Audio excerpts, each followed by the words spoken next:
പ്രിയപ്പെട്ട ഷാലോം പ്രേക്ഷകരെ, നിത്യജീവൻ്റെ പാതയിലേക്ക് സ്വാഗതം.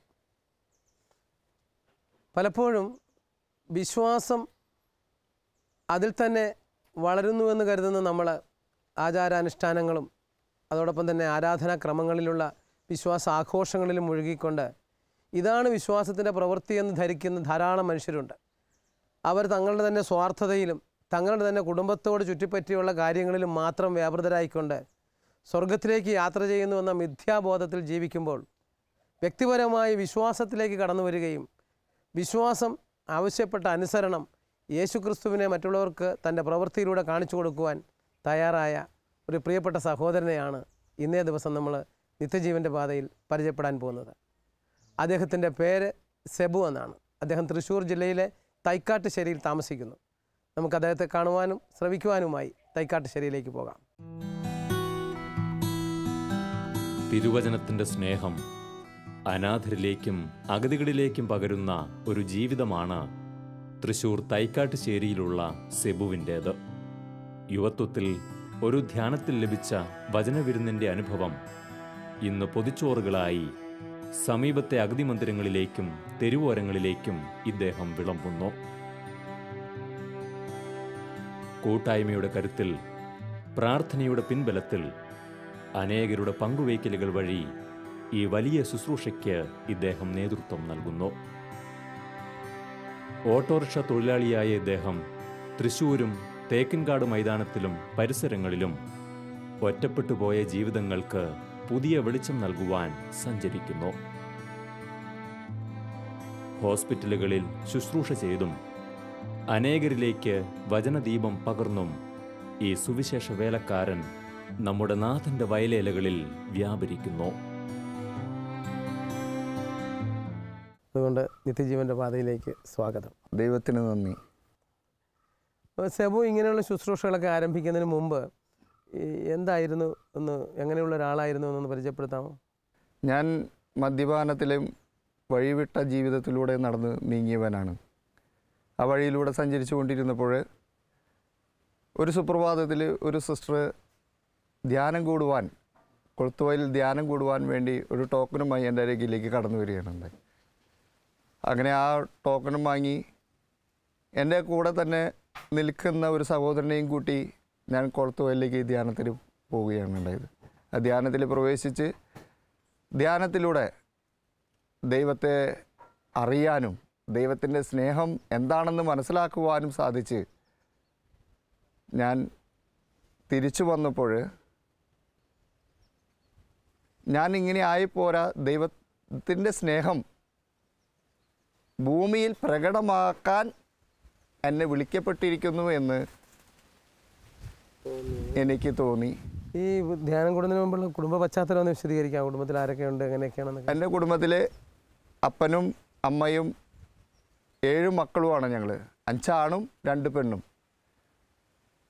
അപ്പൻ ഭയങ്കര മദ്യപാനിയായിരുന്നു. അമ്മയ്ക്ക് സുഖമില്ലായ്മ. അങ്ങനെ ആ ജീവിതത്തിൽ പഷ്ണി മാത്രമായിരുന്നു എൻ്റെ ജീവിതത്തിൽ ഉള്ള ഒരു വലിയൊരു മുതൽക്കൂട്ട് ആ സമയത്തുണ്ടായിരുന്നത്. പല നിമിഷങ്ങളിലും അന്ന് ഞാൻ മരിക്കാൻ പോലും തയ്യാറായവനാ. ആ ജീവിതത്തിലൂടെ ഞാൻ കടന്നു വന്നപ്പോൾ കുറേ പഠിക്കാനായിട്ട് സ്കൂളിൽ പോയെങ്കിലും ഒന്നും പഠിക്കാൻ സാധിക്കുന്നില്ല. ഞാൻ സ്കൂളിലേക്ക് രാവിലെ സ്കൂളിലേക്ക് ചെല്ലും.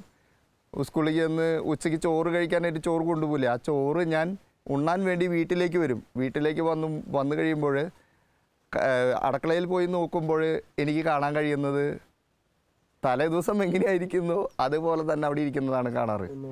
ഒന്നും ഉണ്ടായിരിക്കില്ല. ഞാനങ്ങനെ വീണ്ടും ആ പുസ്തകം എടുത്ത് വീണ്ടും സ്കൂളിലേക്ക് നടന്നു പോവും. തിരിച്ചു വന്ന് രാത്രിയാകുമ്പോഴാണ് അപ്പൻ വരുന്നതും കാത്ത് നോക്കിയിരിക്കും. ഇതായിരുന്നു എൻ്റെ മുന്നത്തെ ജീവിതത്തിലേക്കുള്ള അവസ്ഥ. അങ്ങനെ പിന്നെ എവിടെ എത്ര വരെ പഠിച്ചു? അത് കഴിഞ്ഞിട്ട് പിന്നെ എങ്ങനെയായി? ഞാൻ 10ാം ക്ലാസ് വരെ എങ്ങനെയോ എത്തി. അവിടെ നിന്ന് ഗോൾഡ് കവറിങ്ങിൻ്റെ പണി പഠിക്കുകയാണ്. എൻ്റെ രണ്ടാമത്തെ സഹോദരൻ ഗോൾഡ് കവറിങ്ങിൻ്റെ ജോലി ചെയ്യുന്ന വ്യക്തിയായിരുന്നു. ആളുടെ കൂടെ ജോലി പഠിച്ചു. അങ്ങനെ അവിടെ നിന്ന് ഞാൻ കണ്ണൂർ ശ്രീകണ്ഠാപുരം എന്ന പ്രദേശത്തേക്ക് എത്തിപ്പെട്ടു. അവിടെ ആയിരിക്കുമ്പോഴാണ് ധ്യാനത്തിന് പ്രവേശിക്കാനും കൊളുത്തുവല്ലിക്ക് ധ്യാനത്തിന് അവിടെ പ്രവേശിക്കാനായിട്ട് സാധിക്കും. ചെന്നപ്പോഴാണ് ഈ മദ്യപാനവും കൂട്ടുകെട്ടും ഒക്കെ കിട്ടിയെന്ന് തോന്നുന്നു. കൂടുതലും ഇവിടെ ചെറിയ തോതിലുണ്ടെങ്കിലും കൂടുതൽ കിട്ടിയത് അവിടെ ചെന്നപ്പോഴാണ്.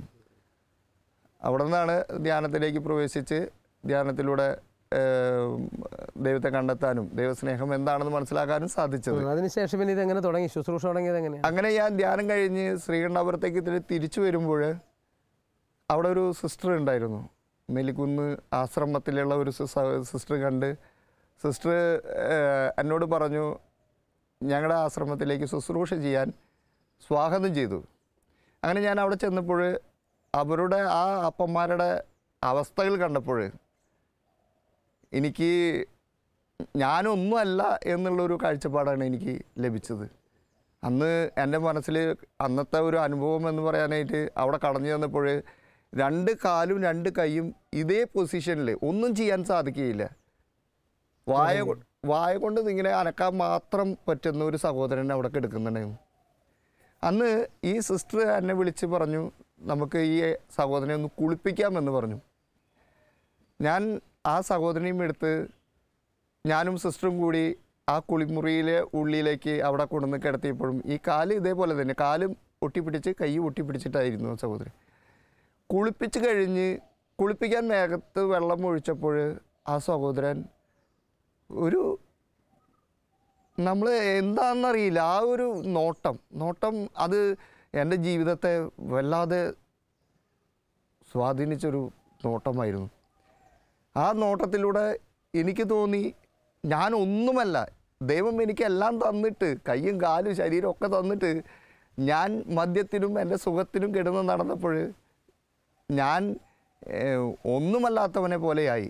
ആ ഒരു അവസ്ഥ കണ്ടപ്പോൾ ഞാൻ കുളിപ്പിച്ച് ഞങ്ങൾ ബെഡിലേക്ക് കിടത്തിയപ്പോൾ ആ ഇങ്ങനെ പിടിച്ചിരിക്കുന്ന കൈ കൊണ്ട് എന്നെ മാറോട് ചേർത്ത് പിടിച്ച് ആ കവളത്ത് ഉമ്മം വെച്ചിട്ട് ആ സഹോദരൻ പറഞ്ഞ വാക്കുകൾ ഇങ്ങനെയായിരുന്നു.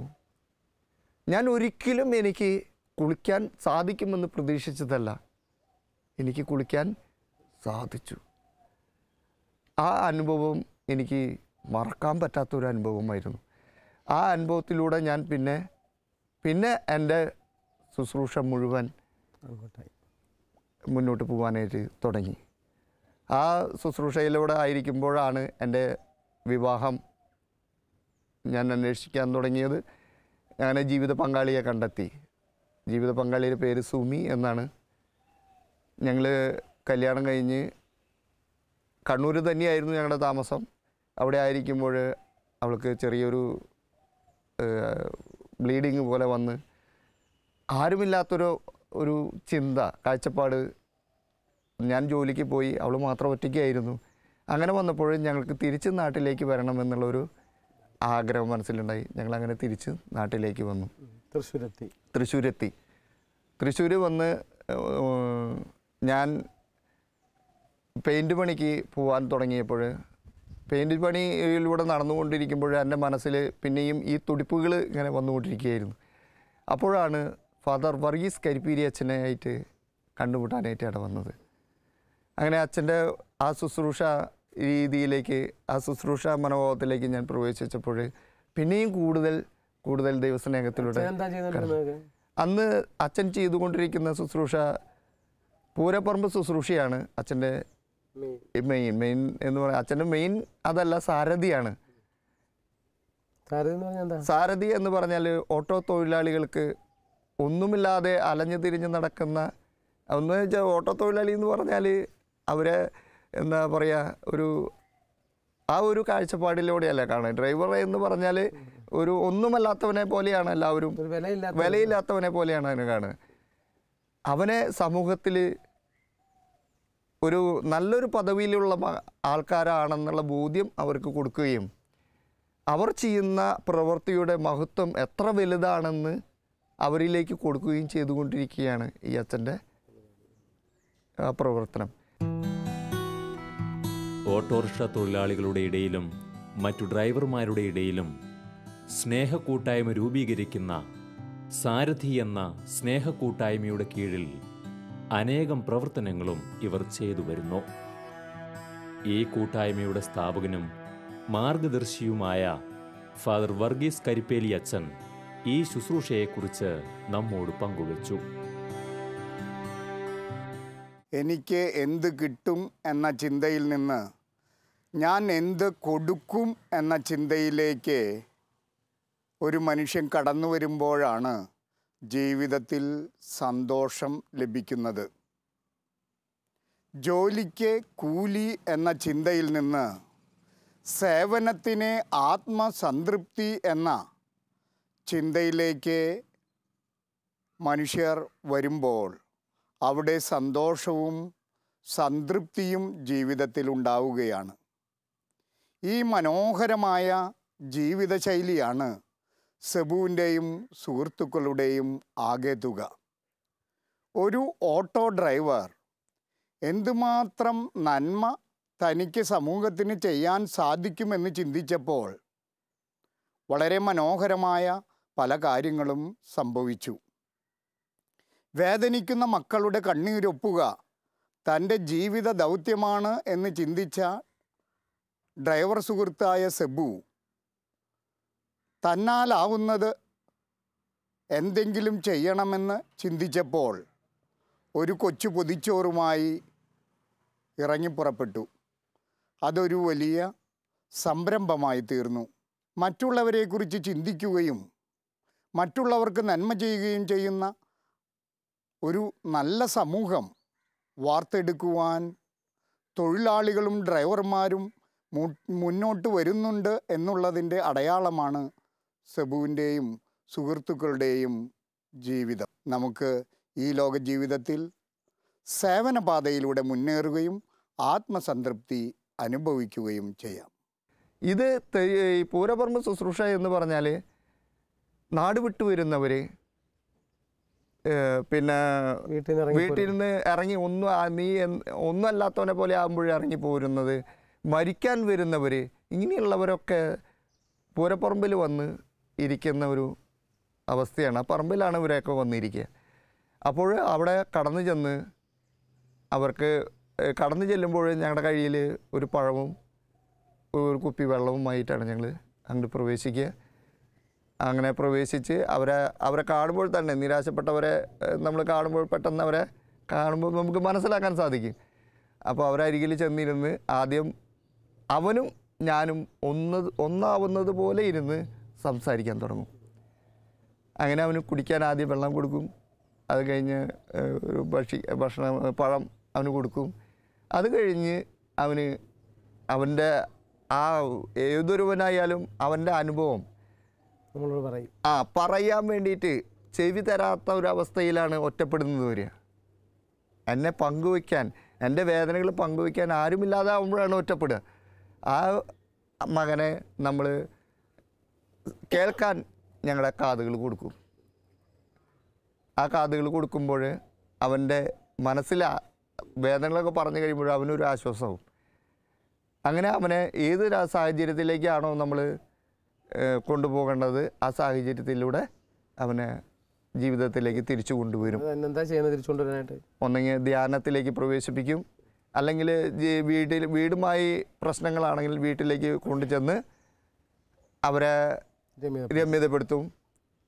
ജോലിയാണെങ്കിൽ അവന് നമ്മളെക്കൊണ്ട് ഏതെങ്കിലും നമ്മളെപ്പോലെയുള്ള സഹോദരന്മാരെ കണ്ടുപിടിച്ച് അവരോട് പറഞ്ഞ് ഇങ്ങനൊരു സഹോദരൻ അവനെ ജോലി കൊടുക്കണമെന്ന് പറഞ്ഞ് അവനെ ജോലി കൊടുപ്പിക്കും. അങ്ങനെയൊക്കെയാണ് ഈ ശുശ്രൂഷ. എൻ്റെ തൊഴിൽ ഓട്ടോറിക്ഷ ഓടിക്കലാണ് എൻ്റെ തൊഴിൽ. അപ്പോൾ ഞാൻ ഓട്ടോറിക്ഷ ഓടിക്കുമ്പോൾ ഞാൻ ഓട്ടോ സ്റ്റാൻഡിൽ ഇങ്ങനെ ഇരിക്കുമ്പോൾ അന്ന് ഓട്ടോക്കെ ചെറിയൊരു മോശമായ ഓട്ടോ അവസ്ഥയായിരുന്നു അന്ന്. അങ്ങനെ ഇരിക്കുമ്പോൾ ഒരു അമ്മച്ചി കടന്നു വന്ന് എന്നോട് ചോദിച്ചു, എനിക്ക് ചോറുണ്ണാനൊരു കാശ് തരുമോ ചോദിക്കുക. അപ്പോൾ ഞാൻ പറഞ്ഞു ഒന്നുമില്ല. അങ്ങനെ ഞാൻ പറഞ്ഞു വിട്ടു.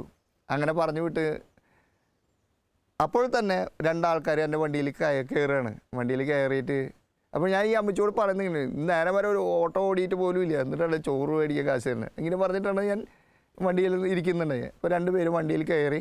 ഞാൻ ഇവരെ കൊണ്ടുപോകുന്ന നേരത്തെ ഈ അമ്മച്ചി പൈപ്പിൽ നിന്ന് വെള്ളം കുടിക്കുന്നതാണ് ഞാൻ കണ്ടത്. അത് എന്നെ വല്ലാണ്ട് വിഷമിപ്പിച്ചു. ഞാൻ അങ്ങനെ തന്നെ അപ്പോഴെൻ്റെ മനസ്സിൽ ഇങ്ങനെയായിരുന്നു, ഞാൻ ഇവരെ കൊണ്ടുനിറക്കി തിരിച്ചു വരുമ്പോൾ ഈ അമ്മച്ചി ഇവിടെ നിൽക്കുന്നുണ്ടെങ്കിൽ തീർച്ചയായും അമ്മച്ചീനെ ഞാൻ ഭക്ഷണം മേടിച്ചു കൊടുത്തിരിക്കും എന്ന്. ഞാൻ അവരെ കൊണ്ടുനിറക്കി ഇങ്ങോട്ട് വരുമ്പോൾ എന്നെ കാത്തു നിൽക്കുന്ന പോലെ അമ്മച്ചി അവിടെ നിൽക്കുകയാണ്. അപ്പോൾ ഞാൻ അമ്മച്ചിയെ ഹോട്ടലിലേക്ക് വിളിച്ചു കൊണ്ടുവന്ന് ആ ഹോട്ടലിൽ നിന്ന് ഭക്ഷണം വാങ്ങിക്കൊടുത്ത് ഭക്ഷണം കഴിച്ച് അമ്മച്ചി പുറത്തേക്ക് കടന്ന് ഞാൻ പൈസ കൊടുക്കാനായിട്ട് കൗണ്ടറിൽ പോയി പൈസ കൊടുത്ത് ഇങ്ങോട്ട് പുറത്തേക്ക് വന്ന് ഈ അമ്മച്ചിയെ നോക്കുമ്പോൾ ഈ അമ്മച്ചിയെ കാണുന്നില്ല. ഞാൻ ആ ദേശത്ത് മുഴുവൻ ഒരുവിധ സ്ഥലത്തൊക്കെ ഞാൻ പോയി തപ്പി നോക്കി, ഈ അമ്മച്ചിയെ ഞാൻ കണ്ടില്ല.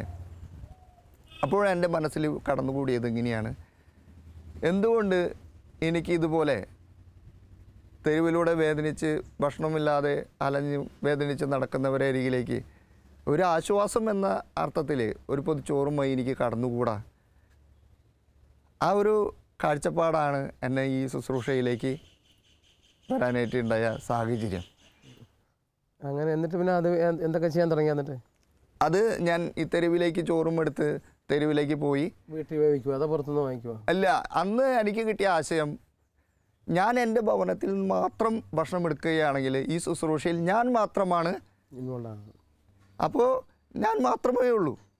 അപ്പോൾ ഞാൻ വിചാരിച്ചു അത് ശുശ്രൂഷ എന്ന് പറയാനായിട്ട് എനിക്ക് തോന്നിയില്ല. അപ്പോൾ ഞാൻ കണക്കൂട്ടിയത് ഇങ്ങനെയാണ്, എൻ്റെ സഹോദരർ, ആ ഓട്ടോ തൊഴിലാളികൾ, ഓട്ടോറിക്ഷയിലിരിക്കുന്ന മക്കൾ, അവിടെ ഇരിക്കുന്നവരെ എല്ലാവരുടെ കയ്യിൽ നിന്നും ഓരോ പൊതിച്ചോറ് വാങ്ങി നമുക്ക് തെരുവിൽ കൊടുക്കണം. അതുപോലെയാണ് എനിക്ക് ആ കാഴ്ചപ്പാട് വന്നപ്പോൾ ഞാൻ ആ പേട്ടയിൽ നിൽക്കുന്ന മക്കളോട് പറഞ്ഞു, നമുക്ക് ഇങ്ങനെ ഓരോ പൊതിച്ചോറ് വീട്ടിൽ നിന്ന് എടുത്തിട്ട് നമുക്ക് തെരുവിലെ കൂടെ അലഞ്ഞു തിരിഞ്ഞ് നടക്കുന്ന അമ്മച്ചിമാർക്കോ അപ്പച്ചന്മാർക്കോ മക്കൾക്കോ കൊടുത്താലോ എന്ന് ഞാനൊരാശയം പറഞ്ഞപ്പോൾ അവിടെയുള്ളവരെല്ലാവരും ഒരൊറ്റ സ്വരത്തിൽ പറഞ്ഞു ചെയ്യാമെന്ന്. ഞാൻ ഉദ്ദേശിച്ചത് 10 പൊതിയാണ് ഞാൻ ആകെ ഉദ്ദേശിച്ചിരുന്നുള്ളൂ. പക്ഷേ പിറ്റത്തെ ദിവസം രാവിലെ ഞാൻ അവിടെ ചെന്നപ്പോൾ ഞാൻ കണ്ട് അത്ഭുതപ്പെട്ടു പോയി. 18 പൊതിച്ചോറ് അവിടെ ഇരിക്കുകയാണ്. ഞാൻ നോക്കുമ്പോൾ ഞാൻ ആകെ 4 or 5 വ്യക്തികളോട് മാത്രമാണ് ഞാൻ പറഞ്ഞത്. അവിടെ സംഭവിച്ചത് 18 പൊതിച്ചോറാണ് അവിടെ ഇരിക്കുന്നത്. ഞാൻ ഈ സംഭവം അന്ന് ഞാൻ തലൂരാണ് താമസിക്കുന്നുണ്ടായിരുന്നത്. തലൂർ താമസിക്കുമ്പോൾ സ്റ്റാർസൺ കള്ളിക്കാടൻ അച്ഛൻ എന്ന് പറഞ്ഞൊരു അച്ഛൻ അവിടെ ശുശ്രൂഷ ചെയ്തിരുന്നു. ആ അച്ഛനോട് ഞാൻ പറയുകയാണ്, ഞാൻ ഇങ്ങനെ ഒരു പ്രോഗ്രാം തുടങ്ങാനായിട്ട് ആഗ്രഹിക്കുന്നുണ്ട്, ശുശ്രൂഷ തുടങ്ങാൻ ആഗ്രഹിക്കുന്നുണ്ടെന്ന് പറഞ്ഞു. അച്ഛൻ ഉടനടി എന്നോട് പറയുകയാണ്, ശുശ്രൂഷയ്ക്ക് ഇറങ്ങുന്നതിന് മുമ്പേ എന്നെ വിളിച്ചിട്ടേ പോവാൻ പാടുള്ളൂ എന്ന്. ഞാനത് കേട്ടപ്പോൾ എനിക്ക് കുറച്ചും കൂടി ഭയങ്കര ഒരു സന്തോഷമായി. അപ്പോൾ ഞാൻ ഇറങ്ങണം നേരമായപ്പോൾ അച്ഛനെ ഞാൻ വിളിക്കുകയാണ്, അച്ഛാ എവിടെയാണ്? അപ്പോൾ അച്ഛൻ കുമ്പസാരിപ്പിച്ചുകൊണ്ടിരിക്കുകയാണ്. അച്ഛൻ പറഞ്ഞു, പോവരുത്, ഞാൻ വന്നിട്ടേ പോകാൻ പാടുള്ളൂ എന്ന്. അച്ഛൻ അവിടെ നിന്ന് തന്നെ ഉടനടി ആ ഓട്ടോ സ്റ്റാൻഡിലേക്ക് ഓടി വന്ന് ആ ഓട്ടോ സ്റ്റാൻഡിൽ വെച്ച് ആ ഭക്ഷണത്തെ ആശീർവദിച്ച് ഞങ്ങളെ ശുശ്രൂഷയിലേക്ക് പറഞ്ഞു. അന്ന് 18 പൊതി ചോറിൽ നിന്ന് തുടങ്ങിയിട്ട് ഇപ്പോൾ 600 പൊതി ചോറിൽ എത്തി നിൽക്കുകയാണ്. തെരുവിലെ മക്കൾക്ക് മാത്രമാണ് ഇപ്പോൾ കൊടുക്കുന്നത്? തെരുവിൽ മക്കൾ മാത്രമല്ല, 11 അഗതി മന്ദിരങ്ങളിലേക്കും കൂടി ഭക്ഷണം ഞങ്ങൾ എത്തിക്കുന്നത്. അത് എല്ലാ ദിവസവും കൊടുക്കും? എല്ലാ വെള്ളിയാഴ്ച ദിവസങ്ങളിലും ഞങ്ങൾ ഈ ഭക്ഷണ പൊതി അവിടെ എത്തുന്നു. അതുകൂടാതെ ചില ഭവനങ്ങളിൽ അവർക്ക് തന്നെ ഒറ്റയ്ക്ക് ഭക്ഷണം കൊടുക്കണമെന്ന് ആഗ്രഹമുണ്ടാവും. അപ്പോഴെന്തെങ്കിലും അവരുടെ ആഗ്രഹം അനുസരിച്ച് അങ്ങനെയുള്ളവർക്ക് ഈ വെള്ളിയാഴ്ച ദിവസം ബാക്കിയുള്ള ഏത് ദിവസം വേണമെങ്കിലും അവർക്ക് അതിന് അവസരം ഒരുക്കി കൊടുക്കും. അത് അവരുടെ കൂടെ ഞങ്ങളുടെ ഈ കൂട്ടായ്മയിൽ 10 മക്കളുണ്ട്. ഈ 10 സഹോദരരും ഈ കൂട്ടായ്മ അന്ന് തുടങ്ങിയെങ്കിലും ഈ കൂട്ടായ്മയിലുള്ള 10 പേരും ഭയങ്കര ശക്തമായി തന്നെയാണ് ഒരുമിച്ച്. ഞങ്ങളുടെ ശുശ്രൂഷ ഇങ്ങനെയാണ്, ചോറ് ശുശ്രൂഷയ്ക്ക് ഇറങ്ങുന്നതിന് മുമ്പേ നന്നായി ശക്തമായി പ്രാർത്ഥിക്കും. ദിവ്യബലിയിൽ പങ്കെടുത്തുകൊണ്ടും ശക്തമായി പ്രാർത്ഥിച്ചുകൊണ്ടും ഞങ്ങൾ ശുശ്രൂഷയിലേക്ക് ഇറങ്ങും. ഈ ചോറുംപൊതി വാങ്ങി എല്ലാവിടെ നിന്നും വാങ്ങി ഒരു ഭവനത്തിലേക്ക് ഞങ്ങൾ എല്ലാ ചോറുംപൊതി കൊണ്ടുവന്ന് എത്തിക്കും. ആ ഭവനത്തിൽ നിന്ന് ഞങ്ങൾ ഈ ചോറുംപൊതി കൊണ്ടുപോകുന്ന എല്ലാവരും ഒന്നിച്ച് നിന്ന് ദൈവത്തോട് നന്ദി പറഞ്ഞും ഈ പ്രവേശിക്കുന്നവർക്കും തന്നവർക്കും ചോറ് കൊണ്ടുപോകുന്ന എല്ലാവർക്കും വേണ്ടി പ്രാർത്ഥിച്ച് ഈ ചോറും പൊതിയെടുത്ത് എല്ലാവരും ഈ അഗതി മന്ദിരങ്ങളിലേക്ക് പോകും. ഈ ചോറ് കൊടുത്തതിന് ശേഷവും ഞങ്ങളെല്ലാവരും ഒന്നിച്ചു ചേർന്നിരുന്ന് ഇതിന് ഞങ്ങളെ കരുകളാക്കിയതിനും ഞങ്ങൾക്ക് ഈ അവസരം തന്ന നല്ലവനായ തമ്പുരാനോടും നന്ദി പറഞ്ഞ് പ്രാർത്ഥിക്കും. ഞങ്ങൾ എല്ലാവരും ഒന്നിച്ചിരുന്നു. വിശക്കുന്നവർക്ക് മുൻപിൽ സുവിശേഷം അപ്പമാകുന്ന ശുശ്രൂഷയാണ് ഇവർ നിർവഹിക്കുന്നത്. സമീപത്തെ വീടുകളിൽ നിന്ന് പൊതിച്ചോറുകളുമായി ഇവർ ഒരു വീട്ടിൽ ഒത്തുകൂടുന്നു. പ്രാർത്ഥിച്ച് അനുഗ്രഹിച്ച് സന്തോഷം പങ്കുവെച്ച് ഇവർ സമീപങ്ങളിലെ അഗ്നിമന്ദിരങ്ങളിലേക്ക് യാത്രയാകുന്നു. ഈ പൊതിച്ചോറുകളിൽ നിറയെ സ്നേഹവും ശുശ്രൂഷയും നിറച്ചുവെച്ച് ഇവർക്ക് വിളമ്പുന്നു. തങ്ങളുടെ വീടുകളിൽ നിന്ന് കുടുംബസമേതം വലിയ തീഷ്ണതയോടെ ഇവർ ഇത് നിർവഹിക്കുന്നു. ഇവരുടെ ഈ ശുശ്രൂഷകൾ അനേകം അഗതി മന്ദിരങ്ങൾക്ക് താങ്ങും തണലുമാകുന്നു.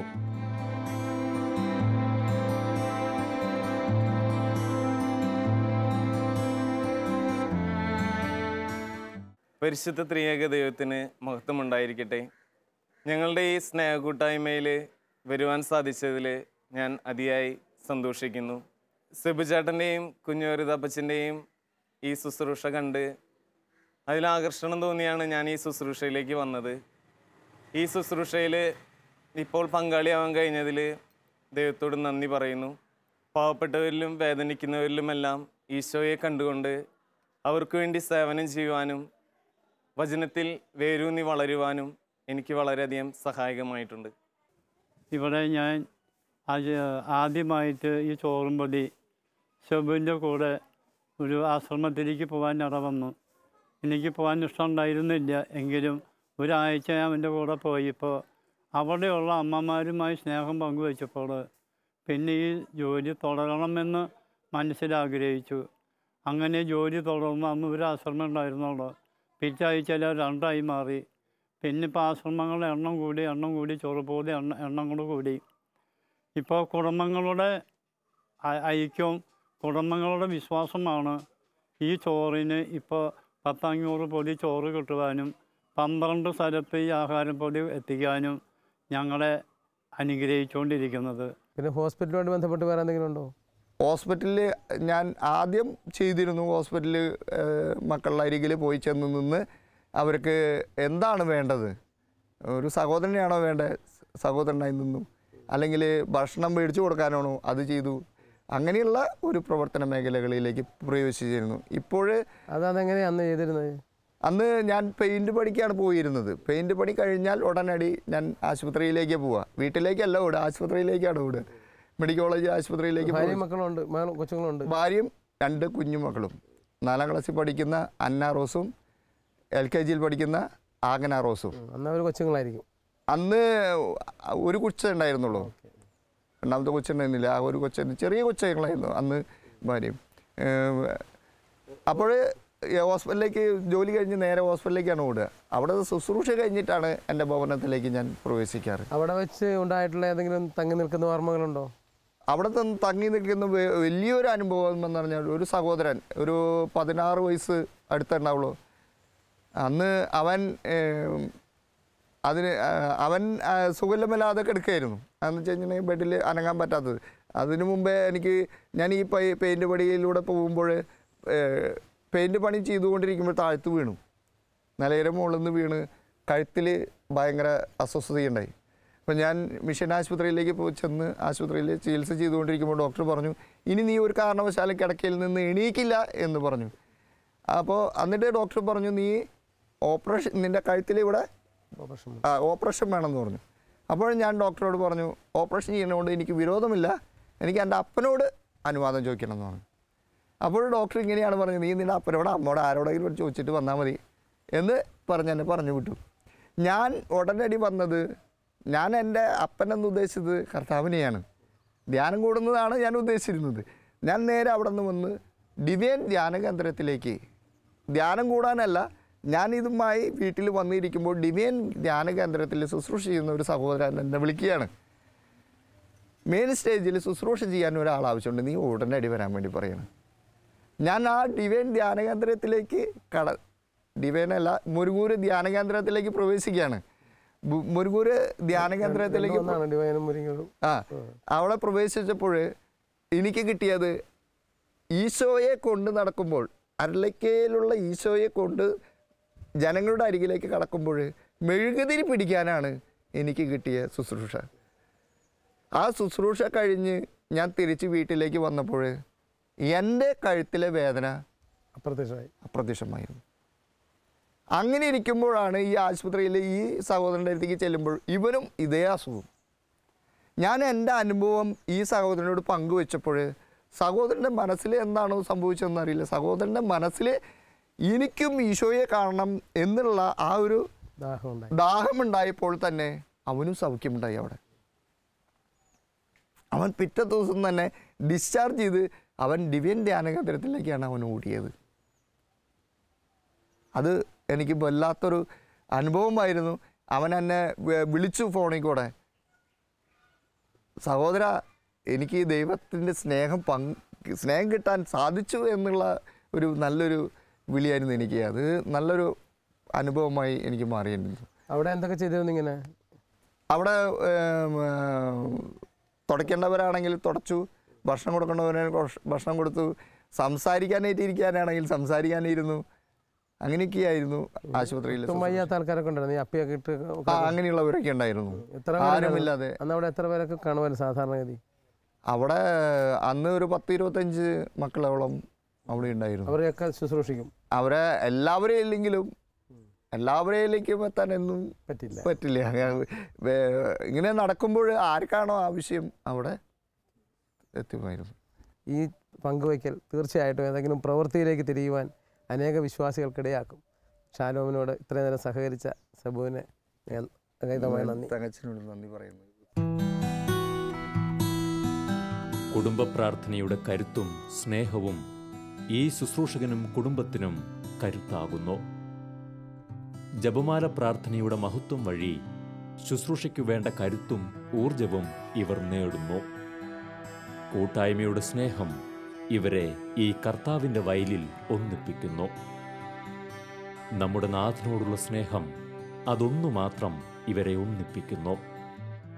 വചനത്തിനു വേണ്ടിയുള്ള ആത്മാക്കളുടെ ദാഹം ഇവർ ഇവരുടെ ഹൃദയത്തിൽ ഏറ്റെടുത്തിരിക്കുന്നു. സുവിശേഷം സ്നേഹമായി പ്രഘോഷിക്കുന്ന ജീവിതങ്ങൾ സമൂഹത്തിൽ നന്മയുടെ സുഗന്ധം പരത്തുന്നു എന്ന് തിരിച്ചറിഞ്ഞ് ആ സ്നേഹത്തിൻ്റെ അവസാന വാക്കിനു മുൻപിൽ, അവൻ്റെ കുരിശിനു മുൻപിൽ പ്രണാമം. ശിഷ്യനായ യേശു വിളിക്കുന്നു, സാക്ഷിയായി നിന്നെ വിളിക്കുന്നു. കലപ്പയിൽ കൈവച്ചു പിന്തിരിഞ്ഞിടാതെ യേശുവിൻ സാക്ഷിയായി നീ നീങ്ങണം. ശിഷ്യനായ യേശു വിളിക്കുന്നു, സാക്ഷിയായി നിന്നെ